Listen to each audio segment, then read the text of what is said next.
What's up, everybody? Got a pretty exciting review video today. I've got a Springbank 12 cask strength. I scored on this one. I did not pay secondary. I got this guy for MSRP, which is kind of nuts. Yeah, honestly, a local liquor store just kind of hooked me up on this one. I don't know if it's because I bought a lot of stuff there or they just felt like hooking me up, but he texted me. He was like, hey, I got it in the Springbank 12 cask strength. Do you want it? And I was like, hell yeah. I think I paid like, God, 130 for this or something, which I am certain this goes for a lot more on secondary. So, Springbank is a really interesting distillery. They are down in Campbelltown. And I believe they're one of 3 distilleries left in Campbelltown. So apparently, historically, that region of Scotland used to be one of the main distillery regions of Scotland, where there was like 15 plus distilleries. But over time, I guess they just kind of dwindled down and only a few remain. And people just go crazy for Springbank. I think they're one of those distilleries that does things this very kind of old world way. Like they do their own floor maltings and guessing they grow their own barley. And well, I guess they have their own local barley series. So this one's probably not with their own barley. But I think, the methods draw people in. But I think people also just really like the flavor. And I've tried a few Springbanks and yeah, they're good. So let's give this one a nose. So this is I got this in 2024. I'm guessing this is the 2024 release of their 12-year cask strength. One last thing. The other interesting thing I find about them is just my understanding is it's not always the same cask makeup. So one year it might be mostly sherry cask, one year it might be mostly bourbon cask. And I think their claim is that they do it just based on like what's going to taste the best that year, like where they're getting the best cask profiles from, which I think is cool. Now, I do criticize them a little bit, though, for not having, like, a batch number on here. Like, if you're going to do that, if it's going to be different every year, I don't know, put a year on here, put a batch number. Like, there's nothing on here. So, I wouldn't really know. So, mild criticism, but it's an idea of mine. So, to the nose. Oh, man. Oh, that's a nice nose. That's nice. Oh, you want to smell this one. Okay, let me get a little more concrete here. Oh my God. Oh, it's so syrupy. God, the nose is it's almost like a maple syrup, but you also get a little bit of like a sherry funk, a little bit of like that almost shoe funk is how I describe it. Like an old moldy closet, old moldy shoe. Get a little bit of that. It's just rich and sweet too. I think that's unique to me on this. When I think of Springbank, I don't often think of very sweet whiskey, but this is a sweet smeller. You do get, people always describe Springbank funk. I maybe get what they're going for here. Like there's just some unique flavors that are almost hard to describe, and therefore I just want to put them in this bucket of funk. But I think in general, I'm mostly getting a blend of like a honey or a maple syrup with a little bit of this like shoe funk vibe. I can barely smell peat on here, but there's maybe a hint of smokiness and a hint of this kind of salty, briny ocean character to it.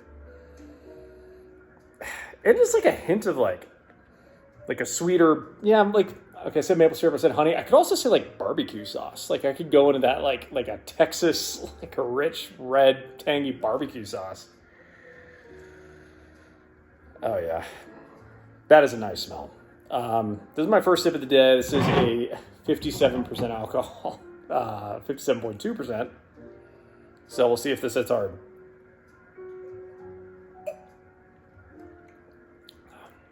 Ooh. It does hit a little hard. A little bit of a tingle there for a first sip of the day. Definitely feeling the alcohol in that. Not in a bad way. Oh, it's so rich. It's very sweet. It's not a word I always associate with Springbank, but it's very sweet. It's very complex. There's a lot of flavors in that. Oh, God, I could smell this shit all day. All right, let me take another sip, and then I'll try to describe it with a little bit more pizzazz.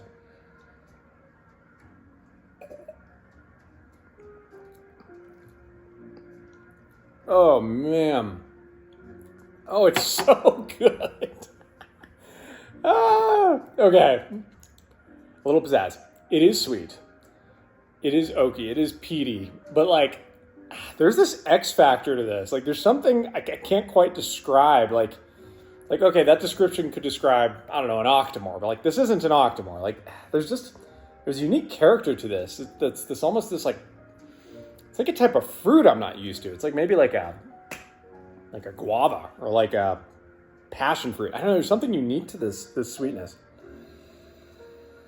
Oh God, that musty, funky oak is just delicious.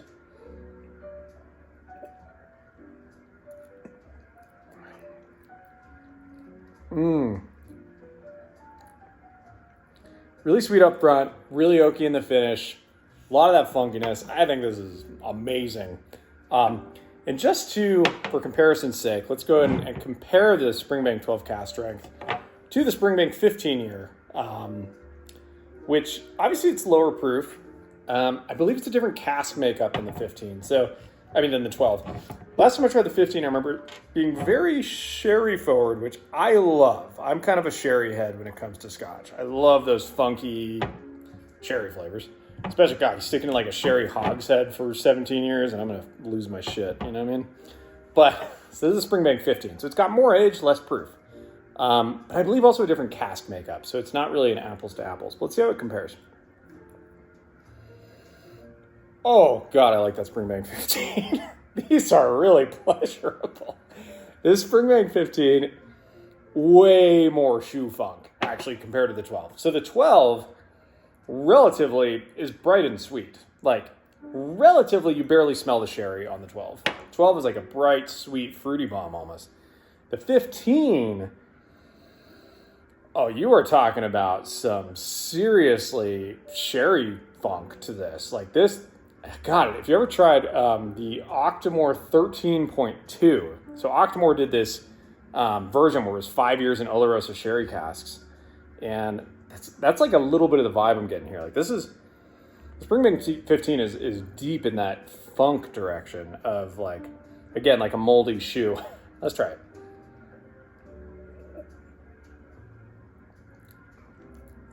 Oh man.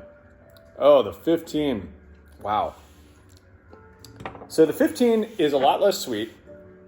It's a lot more funky. And the 15 is also a lot more drying on the finish. So this 12 is sweet. Like if you like a sweet whiskey, this is up your alley for sure.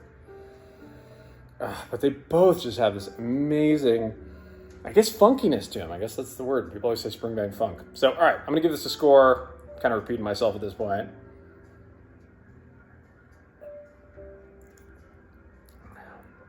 Oh, God. This is amazing. I'm going to give this a 4.75 out of 5. It is almost a perfect whiskey. And for that matter, so is the 15. These are nice. Now, you know, for me, though, I've never gone crazy for the Springbank 10. I know people love that one, but for me, the 10's never hit me hard. I like Springbank with some sherry. I think the 10 is all bourbon casked, and that's not what I'm looking for in my Springbank.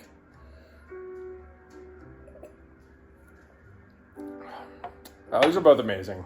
Like, I think a good question is like, what is this worth? Because probably you're not going to see this unless you're paying secondary prices. Depends what money's worth to you. You know what I mean? Like,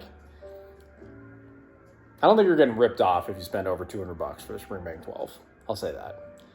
I don't think you're getting ripped off if you spend over $225. Now, when we get to that $250 and up range, okay, it's getting questionable, but that's a decision you got to make. Thanks for watching.